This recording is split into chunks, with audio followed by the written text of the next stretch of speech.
Bien-aimés de Dieu, chers frères et sœurs en Christ, nous vous saluons dans la paix de notre Seigneur.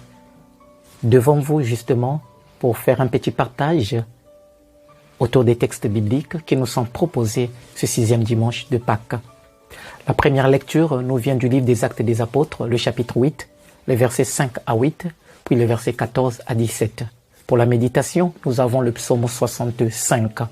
La deuxième lecture nous vient de la première lettre de Saint Pierre, le 3e chapitre, les versets 15 à 18. L'évangile, enfin, c'est l'extrait de celui de Saint Jean, le chapitre 14, les versets 15 à 21. Qu'est-ce que nous pouvons retenir de tous ces textes?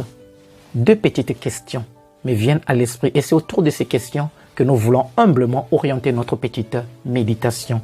La première question, bien-aimés de Dieu, c'est de savoir ce qui anime notre élan missionnaire en tant que disciples de Jésus.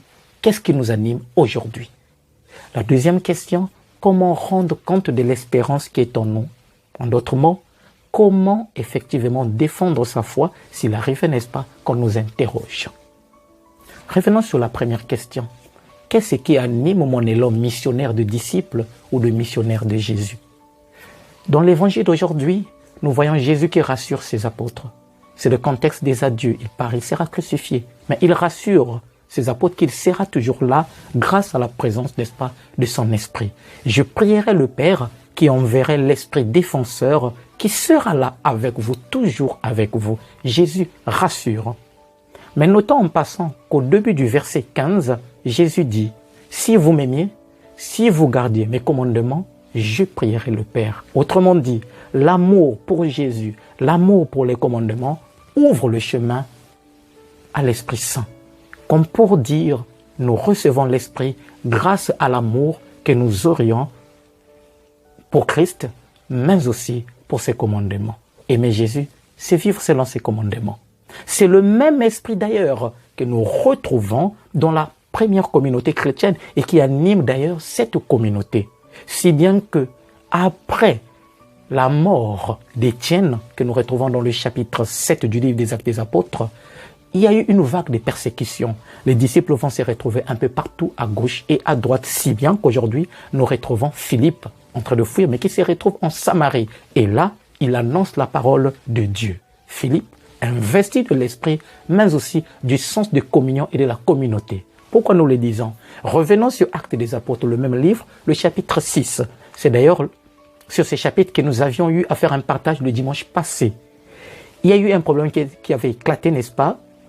Au sein de la communauté, il fallait trouver 7 personnes pour pouvoir remplir la tâche de la distribution des biens. Parmi ces personnes, il y avait Philippe. Et dans les critères de choix, vous vous rappelez très bien, il fallait trouver des personnes qui étaient remplies de l'Esprit Saint, l'un des critères. Et donc, nous avons Philippe aujourd'hui, qui se retrouve devant les Samaritains et qui emmène ces Samaritains à l'adhésion, n'est-ce pas, ou au contraire à la foi en Jésus-Christ. Confortant ainsi la parole du Christ que nous retrouvons dans les livres des Actes des Apôtres. Le même livre, le premier chapitre, verset 8.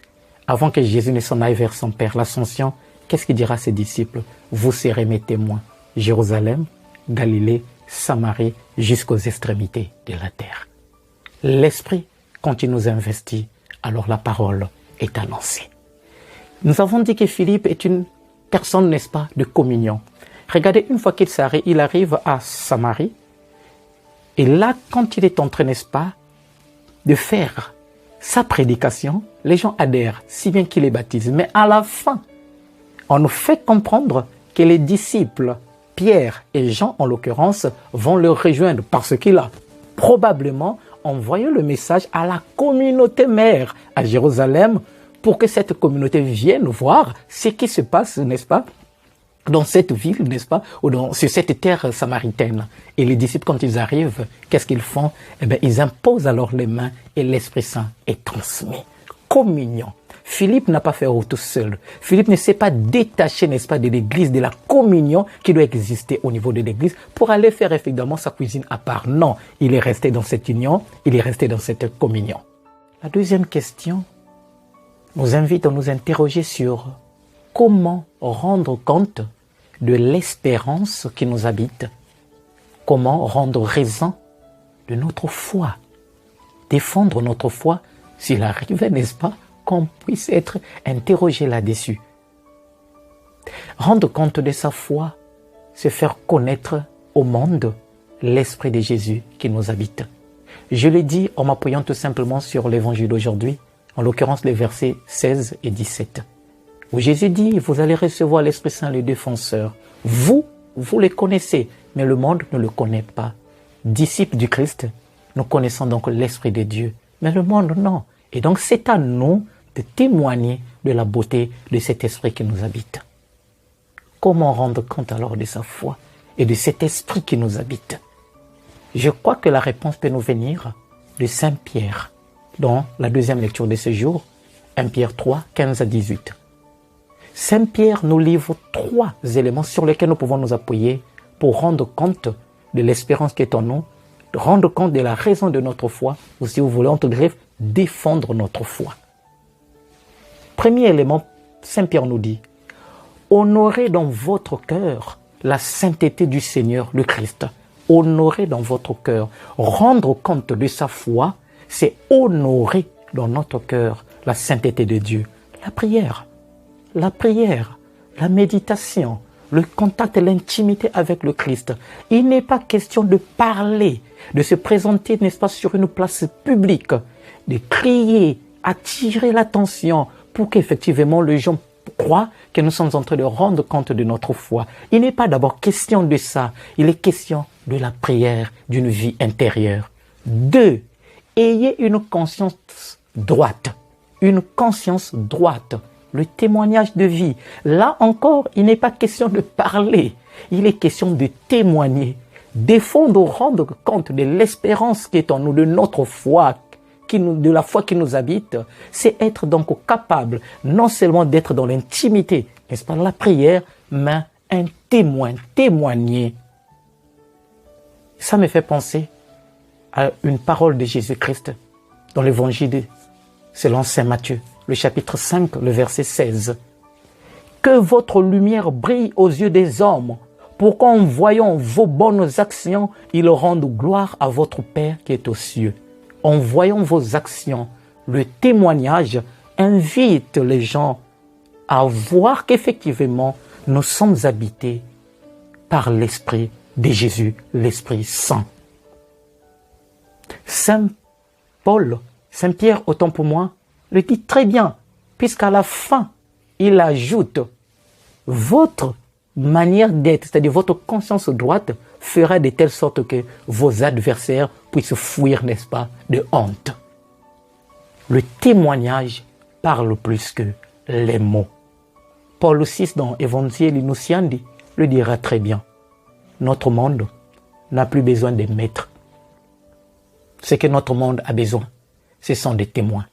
Et si le monde écoute aujourd'hui des maîtres, c'est parce que ces maîtres sont d'abord des témoins. Être témoin, c'est effectivement montrer que le Christ habite en nous. Et c'est la meilleure manière de défendre ou de rendre compte de notre foi. Le troisième et dernier élément que Pierre nous donne, il nous dit, faites-le avec respect et douceur. Douceur et respect. S'il arrivait, n'est-ce pas, que nous nous retrouvions dans une situation où il faut rendre compte de notre foi, bien aimé, il faut le faire. Mais Pierre nous dit de le faire dans la douceur et le respect. Il n'est pas question de crier, aller raconter, il n'est pas question d'insulter, il n'est pas question de vouloir à tout prix convaincre quelqu'un, n'est-ce pas, lorsque nous partageons, n'est-ce pas, notre expérience. Il est question plutôt de le faire dans la douceur et dans le respect de la personne qui nous écoute ou de ceux qui nous écoutent. L'œuvre de la conversion, l'œuvre de l'adhésion ne vient pas de toi et moi, c'est l'œuvre de l'Esprit Saint. Laissons l'Esprit Saint nous envahir, laissons l'Esprit Saint nous habiter. Ainsi, nous allons communiquer la bonne nouvelle du salut. Chers frères et sœurs en Christ, que serait mon discours si effectivement il n'est pas inspiré par l'Esprit Saint, l'Esprit de Jésus? Que serait ma prédication si elle n'est pas conforme à la doctrine du Christ? Que seraient mes homélies, mes paroles, si elles n'impactent pas d'abord ma propre vie et m'invitent au témoignage? Témoigner de la foi qui m'habite, rendre raison de l'espérance qui m'habite, ne consiste pas tout d'abord à devenir un évangéliste itinérant qui se placerait, n'est-ce pas, dans des endroits publics en train de parler de Jésus. Encore moins à devenir pasteur, à devenir prêtre.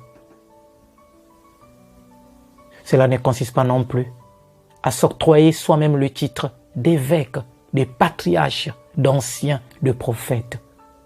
Mais à notre humble vie, consiste tout d'abord à nous laisser investir par l'Esprit de Jésus, l'Esprit Saint, et laisser que l'Esprit Saint guide notre vie, à nous ouvrir à la joie de la rencontre du Seigneur et laisser éclater notre reconnaissance, à aimer le Seigneur en vivant selon ses commandements, enfin à être des hommes de prière et des hommes qui témoignent qu'effectivement l'Esprit habite en nous. Le témoignage de vie, vie de prière, l'amour pour Christ, l'amour pour ses commandements, la joie du cœur, la vie dans l'Esprit Saint, voilà des voies sûres pour pouvoir effectivement rendre compte de l'espérance qui nous habite, ou si vous voulez bien aimer de Dieu, parler de notre foi, défendre notre foi. Que le Seigneur nous garde, que le Seigneur nous bénisse, que le Seigneur vous protège.